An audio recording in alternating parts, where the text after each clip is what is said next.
getting very clear on what your hierarchy of values are, and then building out your weekly schedule, your daily schedule, your quarterly goals, your yearly goals, your vivid vision, which is kind of 3 years out.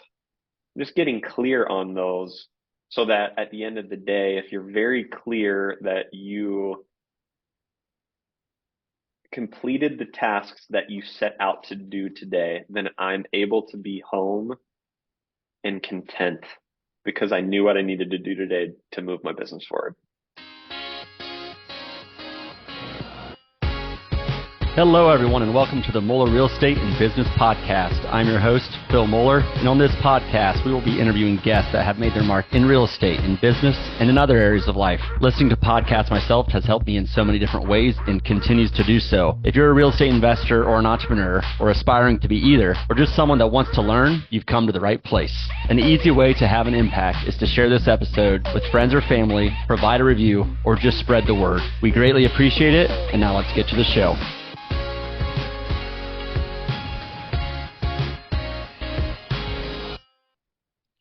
Hello, everyone, and welcome to this week's episode of the Moeller Real Estate and Business Podcast. I'm very excited to have this week's guest, Taylor Doolittle. Wow, I butchered that. Taylor, I'll just stick to Taylor. How are you doing today, man? I'm doing awesome. Yeah, it's been a very rainy May here in the Twin Cities of Minnesota, and we've got sunshine today, so I'm feeling good. Oh, and I have you cooped up inside, so I apologize for that, but we'll get to it, and it'll be good. For the audience, Taylor, Remax Realtor from Minneapolis, also a real estate investor. I know has invested in different single-family, multifamily deals over the last couple of years. And really, he's passionate about, and why I think he's been so successful with his real estate agency is it's not just about him, but empowering people to prosper in all areas of life for long-term happiness and success. Also, cannot miss that Taylor's been married for 10 years to his wife, Sarah, and had 2 little girls. So, Taylor, I'm excited to get into kind of your story and how, you say how to prosper in all areas of life. Well, if you want to help empower people and teach people to do that, I think, and from knowing you, I know you've done that too. But so I want to talk about that today. Before we do, how did this all come about? How did we get here? Kind of tell us your backstory a little bit. Yeah, so I am 35 years old, halfway to 70, as I realized on my birthday about a month ago. It's terrifying that it's gone by this quick, but grew up in Charlotte, North Carolina, went to a small little Christian liberal arts college just an hour outside of Charlotte, met a gal. We dated for 4 years. She wanted to move home after graduation, which was Minnesota. So I moved to the cold white north. I have been up here since 2011. We got married in 2013, ended up in 2015 thinking that we'd go on a 2 or 3 month backpacking trip. Before coming back to the Twin Cities to figure out our careers, and ended up being gone for about 2 years, living mostly in Sydney, Australia, just out of our backpacks, and then moved back to the Twin Cities in 2017 when we decided, hey, it's about time that we start thinking about a family. We should probably have a house and a foundation before we think about that. So moved back to the Twin Cities in 2017, where I thought that I would jump into corporate tech because tech was my background. And right when I moved back, my brother-in-law said, hey, I'm thinking about starting a real estate team. You should join me, which I'd never thought about real estate ever. But it was an opportunity that presented itself. And I just prayed and I was like, God, doors are opening. Please just slam one in my face if this is not what I'm supposed to do. And I just had tons of support and green lights and jumped into residential real estate in 2017, and then fast forward till now. And last year we were top 10 ranked Remax team in the world, have 15 agents on the team. And and just am so blessed to be in the position I'm in, working with 15 awesome guys. Yeah, just absolutely love it. So top 10 Remax agents in the world, there has to be a lot of lessons around like how you get there. And I think, so when people think real estate agents, the first thing they probably think is good at sales, but to scale a business to be the top 10 in the world, let that sink in, the top 10 in the world, that's incredible. how did you make that happen? Well, it's not me, right? It's not how did I make it happen. It's massive team effort from everybody that's on the team. But then also you give credit to all of the spouses that have supported us in doing it, right? And all of the industry partners, and then mostly all of the clients that trust us to do our job for them. But what I would say is one of the key factors to success is um, really doing your job with the right purpose and intention and values. And what I mean by that is, looking at people, getting to know people, and actually seeing what their needs are and helping them find solutions to their needs, rather than just being focused on sales and one sale to the next sale to the next sale. Really, just being genuine in your desire to help. And so just through the years building the real estate team, we've just been so blessed to find the best guys in the state of Minnesota to join us, um, that have kind of shared values, shared purpose, and the desire to work hard and serve people. And Well, I'll when you said shared just the right purpose, intention, values, and is that, are you thinking about that for your team members? You kind of said that, or for your clients? Like, when does that apply? So I was thinking from a team member. So anybody that's listening to this that has built any sort of team or business or hired people, that the hardest part of running a business or building a business is finding the right people to work with you. And a lot of that comes down to is finding people that have a shared value system and a desire to work with the motivation and the level of intensity that is needed to run a business, and to start a business and to yeah. So that's always the biggest barrier to growth. Typically, is just finding the right people to join. And so we have just been so fortunate to find just the absolute best guys to join us. So when I think about like building a team, finding, developing, retaining. So let's just break that down a little bit. So finding the right people, and you talk about just finding people with shared values. So is that defined? Is that process defined? Is that just like, is it a really structured process to find the people with the right values, or is that loose? Like, it seems like a good fit, so let's try this. So our path has been a little different in that we've been a team for since 2017, so 7 years, coming up on 8 years, and we have never been at a point where we are seeking people to join, where we've posted a job ad and we are seeking other people. We've not done outbound. Everybody that's joined the team have been people that have reached out to us saying, hey, we see what you're doing, or hey, my friend is on the team, or hey, we see that you guys have been doing business, or friends from kind of from college, or people that have an understanding of who we are and what we stand for and are excited to be a part of a strong culture. So for us, the thing that has made us so successful in writing and finding the right people is doing business at a high level and having a really strong culture and being excited to share that with people and people wanting to be a part of that. That's awesome. So I mean, I think just doing the right thing, having the culture yourself and the values, and your team members living it. By the way, a lot of times your best recruiters for your business are your team members and your employees. And if other people just, even if they're not recruiting, they're just acting in the right way, other people want to be a part of that too. So I think that speaks strongly. I had a little bit of that in the corporate world, but it was different where um, the people that came into our group were maybe from different groups. But if you build the right culture, the right mindset, the right work ethic, the right leadership, all those things amongst your team members, um, the hiring process can become a little bit more natural. How do you develop that with your team members? So someone comes in, okay, yeah, they reached out to you, they want to work for you. Like, is there a structured process to develop this leadership, this culture, this mindset, these values? Yes, so it's evolved over time. The first couple years, it was me building a training program, basically step by step, start to finish. How do you go through the sales process? How do we have conversations? How do you communicate well? But once we got to a certain point, it became unscalable for me to be able to handhold or coach everybody because I still am very active in sales and have my own clients to take care of and my family and everything else. So what we've done now for the past couple years is we've given ownership to guys that are the more veteran members of the team. And when we have a new person join the team, we have that new person work under one of the more veteran agents.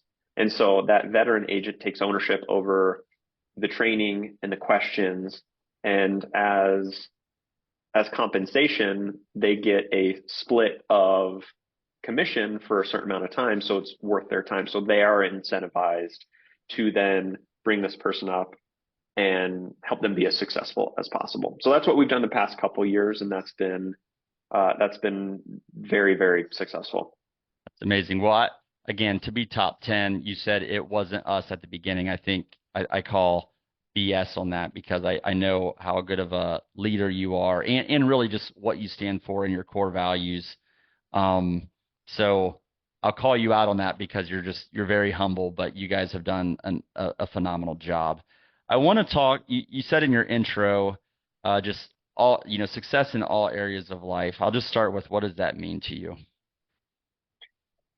Well, I think that there's this misconception when you're running a business or trying to do something at a high level that you have to do that at the expense of other things, right? I'm not talking about a specific person right now, but just like an archetype of you see the uber successful person in business from a financial standpoint, but then you look over to the side and you say, okay, well, they're on their third marriage, their lifestyle's not healthy, they're out of shape, they're not involved in anything outside of work. And just looking at that as just a stereotype, that to me is just not worth it. So when I entered into business, um, just thinking, how do I achieve or how do I strive for all areas of my life to be at a high level? And so I think it's really important as you're thinking about that question is sitting down with your spouse if you're married, sitting down with your spouse, your teammate, and saying, okay, what's our hierarchy of values or our hierarchy of priorities, and setting into place, making sure that those things that are the most important don't get dropped. So with that being said, though, I think there's a lot of talk in our culture about work-life balance, and and yes, that's important to not dive too hard into work. But anybody that's built a business that has any sort of standing power knows the amount of work that it takes to get a business off the ground. Um, so in Jay Papasan's book, The One Thing, they talk about balance being a verb and not a noun. So there's going to be stages of your life where you're kind of more heavily weighted towards work or more heavily weighted towards other things in your life. So I think as people are getting their businesses off the ground, there is an immense amount of work that's necessary to to do in order to get it off the ground running. But if you're married, having your spouse be on board and having expectations set of what is necessary for that to happen, and making sure that while you're putting more time into work to get it off the ground, or you're working on kind of hitting that next level, maybe that you're not dropping the ball with your family or your faith or your health, right? Making sure that those things that should be more important while you're more busy in work aren't getting dropped. Does that make sense? It does, and I mean, so first we've talked about it, but just I think the process of spouses being girlfriend, but whatever, being aligned on goals, whether that's faith goals, financial goals, health goals, they don't need to be the same. They just need to be aware and communicating and aligned on them. And then also, I mean, you're saying I think there's different seasons of life where like we're in build mode for the next 6 months. So maybe we won't have the same goals the first 6 months of the year on date night, whatever it might be, as we will the last. Like, are we? Is it okay to compromise, or no? We don't need to do that. We need to be disciplined at all times. Tell me more about. I just want to dig into this topic of balance, and is it really achievable? So I think discipline is key there, right? But at the same time, you only have a certain amount of hours in a day. So let's just, for example, if you're in a 12-month build cycle of starting a business, that's probably not the same 12 months that you should be training to do a full Ironman triathlon, right? Because that, if you want to do that at a high level, you need to be training for 15 to 20 hours a week. And there's just literally not enough time, right? So it is You've done that, go by the way, right? I've not done a full. I value my marriage too much. I've done Okay. a half, which is 70.3 miles. So that's a 5.5 hour race compared to, a 12, 16 hour race. So I just bring that up to say that there's going to be seasons, and strategically being thoughtful of, okay, hey, I'm in build mode of my business, so I need to put an immense amount of hours here. So, but I still need to be healthy. So even if it's only 15 minutes a day, 20 minutes a day, 30 minutes a day, like I'm gonna get up and go for a walk. I'm not gonna reach for the bag of Doritos, right? So, um, there's going to be seasons of life and chapters of life where you are more unbalanced in certain areas.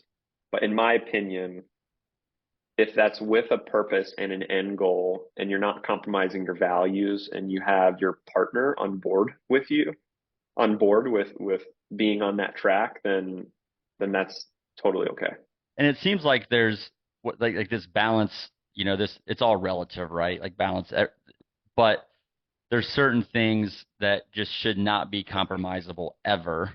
And then there might be, okay, yeah, this isn't the time right now to go train for the Ironman or whatever it might be. Like there's things that you want to do, but maybe it's not time to do yet. But then there's also just the foundational things. And I think that comes back to people's priorities. Like, is that faith? Is that health? Is that relationships? Is that Mm-hmm. work? And if it's faith that's first for somebody, then maybe never compromise. You should never compromise that. But just knowing what your own priorities are first, and I don't know, I don't know if it's testing it or just finding the right balance at the different seasons of life, maybe. Right. Yeah, I heard someone once describe it as, all of these areas in life are balls that you're juggling in the air. Um, and in some points of your life, depending on as you're growing and as your business is growing or as you're learning new things, you might drop some of these balls, but they're rubber balls, and most of them can bounce back. But there's some of these balls that you're juggling are glass balls. And if you drop those balls, those are going to shatter and break, and you can't recover that. And that's your relationship, right? Your spouse. If you're married, right? So it's like figuring out what are the things that as you're going through this build phase of business, what are those priorities or those areas of life that I cannot drop, so still prioritizing those things, um, making sure that you have those as pillars of time in your weekly calendar as you're like time blocking for the week, making sure you're chunking out time for what is most important and then filling everything else in, as needed.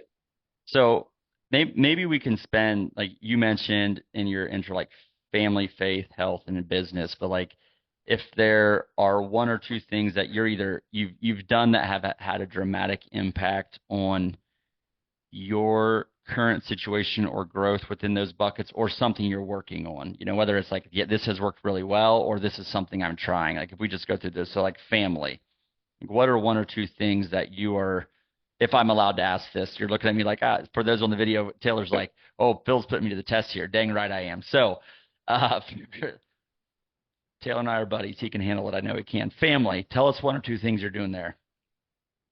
So for me, the one thing that I always knew the only thing that I knew I wanted to be when I grew up was a dad. And so just I'm so pumped to be a dad and a husband, and those two things to me are the biggest roles that I play, is just being a good leader for my family. Um, and to me, especially with I have a 3.5 year old and a 1 year old, I just want to be home and be present and be with them as often as I can. So trying to, as much as possible, um, have a schedule of when I'm home by the end of the day, and being present for breakfasts and dinners and on weekends. So just trying to be home as much as I can. Um, because although quality time is incredible important, I don't think that can always take the place of quantity time with kids, and it's just being there. I think it's interesting because I was having a conversation and we debated this, right? Is it quantity or is it quality? And you're saying it's both. You're saying quantity and being there is important.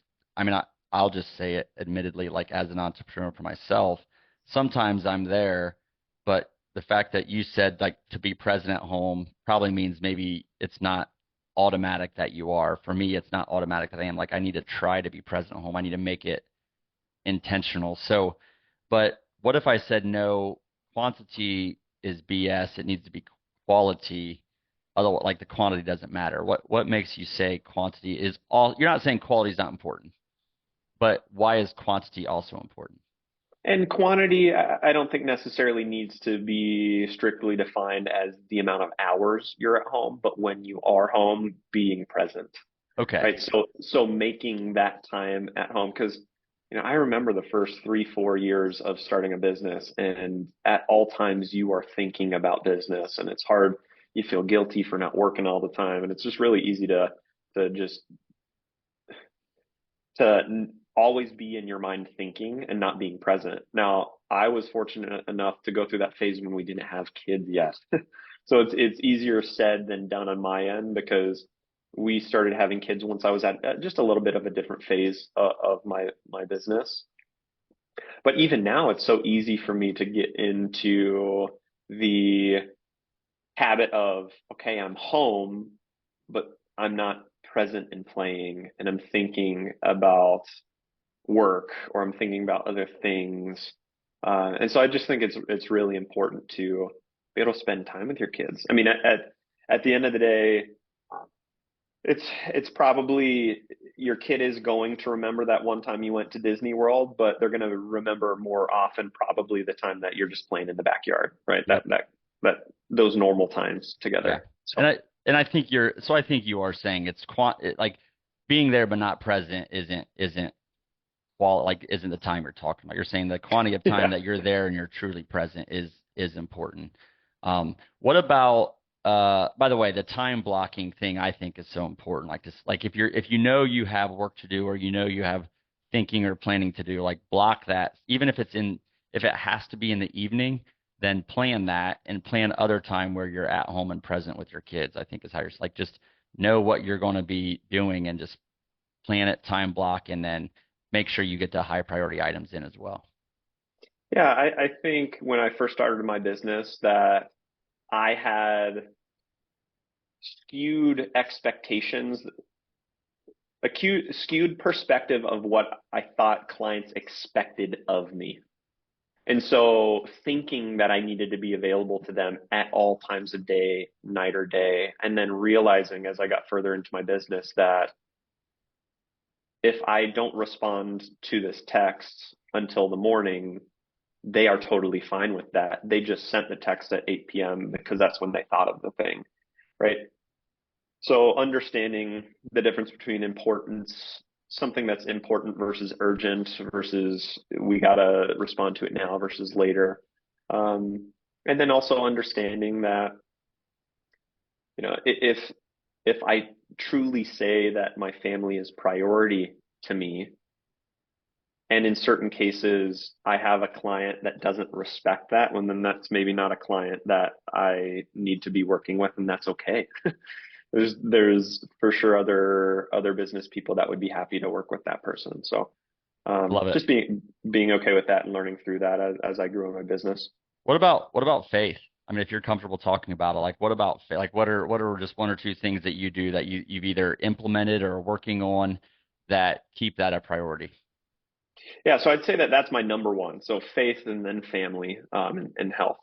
So I'd say faith is the most important thing to me. And what's so interesting is the busier you are in your life, the more you actually need it.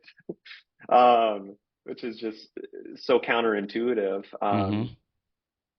But that's something that I think has allowed me to achieve the things that I've been able to achieve, and our team to be as successful as it has been. Is we're a very faith-based team in that I find my identity in my relationship with Jesus Christ. So whether the deal gets done or it doesn't get done, or something blows up, or someone's upset at me, or I don't get the deal, that doesn't say anything about who I am, because my identity is rooted in my relationship with the Lord. So that to me has been able to help me be um,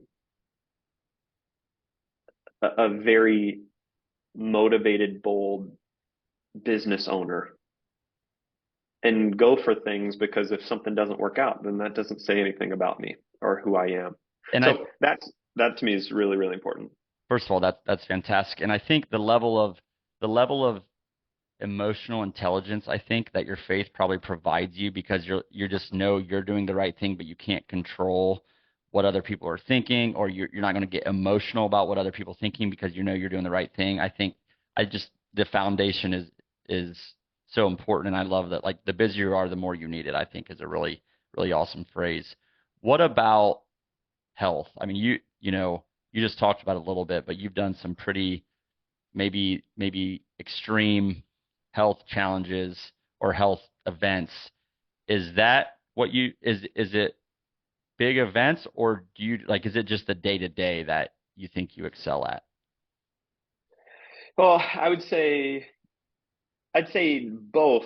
And what I mean by that is health is just health, and staying fit and eating healthy and staying active is just something that I really enjoy doing, because I've done it so consistently for so long, that it's a really big part of my life. So I start every day typically around 5:30 a.m. with a workout, whether that's weights or cycling or running or swimming. Or I've been into triathlon the past couple of years, which was an addiction that cost a lot of money. But so staying active in general is just something that I really enjoy doing. Now, I really love signing up for races, so events, because signing up for an event is, to me, gives me purpose in training.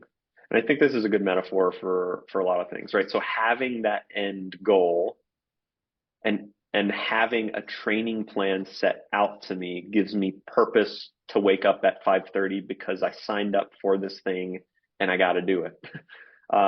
So for me, it's added motivation to hit targets and to train my body in a little bit more uncomfortable of a way, in times where if you were just doing it for the heck of it, might be a little bit harder to do. So doing these events to me are really, really, really fun, because it gives me purpose, but then it also gives me an excuse to rally around a community of guys, to get them involved and encourage them to work really hard and maybe do things athletically that they never thought possible doing.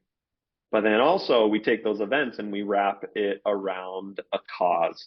So fundraising, which for the past couple of years has been a lot with an organization called Fathers for the Fatherless. So a lot of dads racing and raising funds for organizations that support the fatherless, kids that don't have dads, whether that's local ministries or organizations or global partners that support the fatherless. So to me, I love the events because it builds community. It keeps me accountable to staying healthy and training, and it's all surrounding a purpose that to me is just so, so important. And I'm sure it's rewarding, fulfilling, whatever it might be when you get it done, right? So if you plan an event, you work hard to train for it. Like not only is the process like it holds you accountable during the process, but then when you do it, I'm sure that feels good.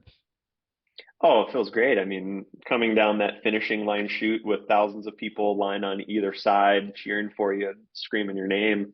It's just really exciting. Gets me really emotional. It makes me think of some of those busy finish lines because you're after a 5 hour race, you're just bagged. And it's when you're that exhausted, it's really easy, at least for me, to get really emotional. So, thinking about family, thinking about my wife, thinking about my girls, or thinking of like, man, this is what it's like going to be one day to going through the gates of heaven, everyone just cheering like, you got here, let's go. So I love nothing gets me emotional like a race day. It's really That's fun. awesome. Um, so we talked about different areas, and honestly, I think for our listeners, Taylor is definitely representative of, as you can hear, like being whether balance is the right word or not. He's just intentional and disciplined in really the important areas of life. He also has very clear priorities for what those are. So whatever those are for others, just being clear on that. By the way, you talked about health too. I think health is so important in support of the other areas of life because if you're not healthy, you're not probably going to be as like a good steward of your faith or as energetic for your family or energetic or sharp for your business. I think health is also, I'm not saying it's a top priority. I'm just saying these balance is a word, but all these areas, you talked about faith being so important in your business. All these different areas impact the other areas if you're doing well. Actually, you could argue that if you're out of balance in one, it's going to cause problems in the others, I think. Yeah, I think faith and health for me, and I think for anybody listening to this, having faith in a good spot and your health in a good spot help you excel in those other areas. Because if I didn't feel healthy and fit, then be maybe a little harder to roll around and wrestle with my girls or coach my daughter's soccer team. Which yes, she's 3 and playing soccer now, which is not really soccer. It's just a bunch of like Bumblebee, bumblebees. Bumblebee soccer. It's true in Yeah, Minnesota too. yeah, That's how it bumblebee happens soccer. there. Yeah, just a Okay, that swarm of bees. It's oh, it's hilarious. just like spread out, spread out. That's the most common coaching word that happens in this on the soccer field, whether you're in Minnesota or Ohio, is spread out, and it does Yeah. not work. Let me tell you, not until a certain age. I want to bring it back to business a little bit, Taylor, and just talk about, as you were building your team, as you were growing, maybe as you were just, real estate cycles, what were like, what were some business mindset shifts or lessons you had that kind of were maybe painful, but redirected you? For a couple years, I had a business coach named Trevor McGregor. Shout out to Coach T. He's just the absolute man. And through my coaching with him, he gave me a lot of tools to help me kind of sort out my days, figure out my priorities, figure out my daily tasks, figure out how to time block successfully. So I think all of the lessons that I learned through him and through coaching with him have been just so, so important. And we've talked about a couple of them already, but I think it is, getting very clear on what your hierarchy of values are and then building out your weekly schedule, your daily schedule, your quarterly goals, your yearly goals, your vivid vision, which is kind of 3 years out. Just getting clear on those so that at the end of the day, if you're very clear that you completed the tasks that you set out to do today, then I'm able to be home and content because I knew what I needed to do today to move my business forward.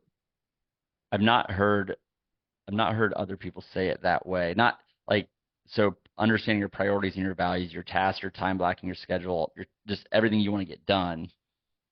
But what's helpful for me there is that if I do that and like the realization that if I do all those things, it helps me be more present and engaged at home. First of all, if I get it done efficiently, I can get home sooner, but also I can be more present and engaged at home because I don't have all these things I have to do on my list. Like if it's clear, and if it's clear what I wanted to do today, and I already know what the rest of my week will look like, and I have time scheduled to do that, it helps me be more present tonight, like immediately.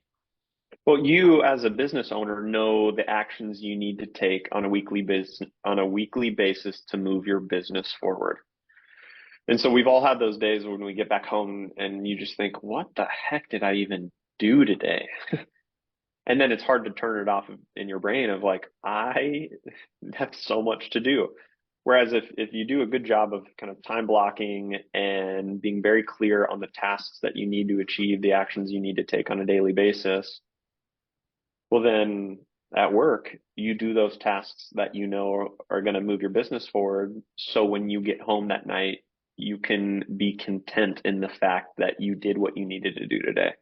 Yep. So that's something that I really encourage all of the agents on my team to do is just prioritizing the things that you know you need to get done in a day to move your business forward. Whether you meet a new client that day or not, you know you perform the actions that you need to in order to move your business forward.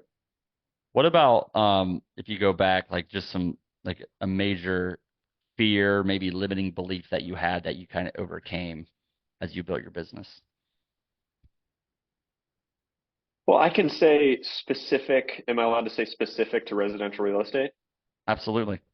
So specifically to residential real estate, something that absolutely just changed my life was me delegating showings of homes.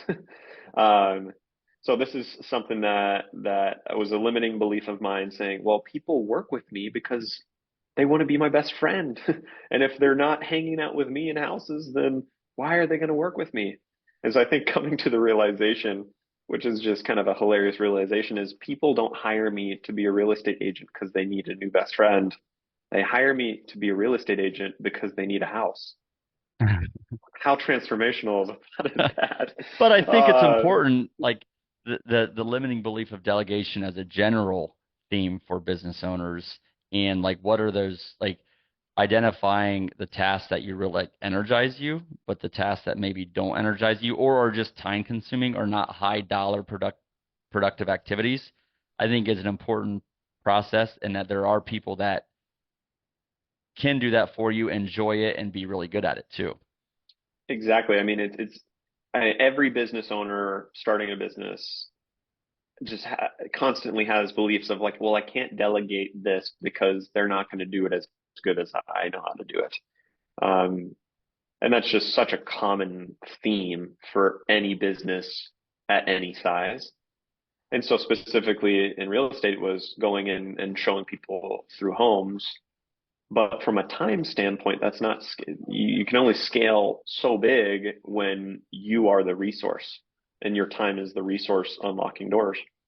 Also, you can only be so present at home when you are out and showing homes Yeah. and you're not home. Um, so delegating showings to other agents on my team that are incredible people that provide a great experience, uh, and having a good system to provide a nice professional experience that people enjoy. Um, it didn't mean the end of my business. Well, honestly, it's So interesting because we talked about the ways different areas impact others. So we'll just close the loop on that to say that prioritizing family, which kind of drove you to delegate, probably led to you scaling your business more as a result of it, right? I mean, yes, yeah, whether that was maybe I'm trying to create the connection there, I don't know. But the reality is that if you have clear priorities and values, as you said, it might not be so bad for the lower priority items, if you will, in this case. So yeah. what when you step back and just think about what you do, what you've done, kind of what you're doing, how does it make you feel? Thankful, just very grateful, very thankful. Um, yeah, I know that I'm in a position, a very privileged position And so at any time, if my mind starts going into the comparison realm of like, but more, like I need to be doing more, it's really easy for me to be conscious of that, smack myself in the face, and just say like, oh my gosh, just be so thankful at where you're at. And yeah, I think it's important too that where I'm at right now is I just hold it all with open hands, just with a loose grip. So if tomorrow God was like, "Yep, on to something else," just being okay with whatever that next phase looks like. So in no way was this something that I built by myself. Um, so yeah, I think my biggest feeling is just gratefulness, thankfulness, and also a responsibility to be a good steward of the resources and time and community and people and kids and husband. Um, so yeah, a big responsibility to steward the blessing well. It's awesome. I love it. To whom much is given, much is required. When you observe others in business or in life, maybe it's if they're out of balance or just whatever it might be. What are some things that maybe frustrate you that you'd like to just shake somebody and say, do this differently? Well, I think it might be the belief that someone has where in order to do well in business that they have to be a crappy dad or that they have to be so unhealthy physically that they don't have the energy to work at a high level in their business, or the thought of, I'll get to my faith when I have time later, right? I think it's so easy to get caught in the mindset of I'm working so hard right now that so that so that later I have time to spend with my kids, or later I have time to do these things, or later I have the resources to give generously, or later I have the time to focus on my health. But we're just not guaranteed that later. So even if you do have that later time, well, you might have neglected your kids their entire childhood, so they don't want to spend time with you, or your marriage might be on the rocks or non-existent, or well, if you're not generous now, what makes you think you're going to be generous later, right? So I think that's where I would want to shake someone and just say, there's a different way. Like you can work hard in business and still not drop the ball in these other areas of your Yeah, life. that's good. That's really good. I like it a lot. What some closing questions will take you out then. What has been like if you were to pinpoint one key factor of success for you, what would you say that has been? I'd say, I mean, I've talked about it a bunch already, but I'd say strong faith has allowed me to be a very bold business owner and leader, to be able to work hard and take chances, knowing that if they don't work out, that doesn't say anything about who I am. I love it. What has been I know you listen to a lot of podcasts, read, educate yourself, a very impactful business or real estate related book. Atomic Habits, just awesome. James Clear, I think I see back there. Yeah, it's down here. It fell off my shelf. I hung my shelves full. There you go. Look, who has more? You Twins. gotta go and look at it. Yeah, twins. There you go. It fell off my shelf, so that says something about my construction capabilities. My shelf must be a little bit unlevel, so don't go in the video and try to find that. But Atomic Habits by James Clear. It's been referenced a couple of different times. If you have Yeah. not read, I need to read it again. It's been a couple of years, so I need to go back and read it again. What about personal development book? I'd say when I was starting my entrepreneurial journey, something that got me so amped up was Daring Greatly by Brene Brown. I have not read it. Tell me more about that. It starts with that very famous Teddy Roosevelt quote Yeah, where I have the it on man my in the wall. arena. Yeah, that's great. Yeah, it's not the critic that counts, it's the man in the arena. So just got me excited about just getting in there and going for it. And there's a million and a half excuses to not start or take that chance. Um, but it's the man in the arena, right? So just going in there and fighting for it and really taking chances. So got me excited. Awesome. Love it, Taylor. This has been incredible. I have 4 pages of notes and some things that I like really circled and starred because I have to work on those. So I have some questions for you personally after. So I need you to stay on after everyone else. But how can people find out more about you?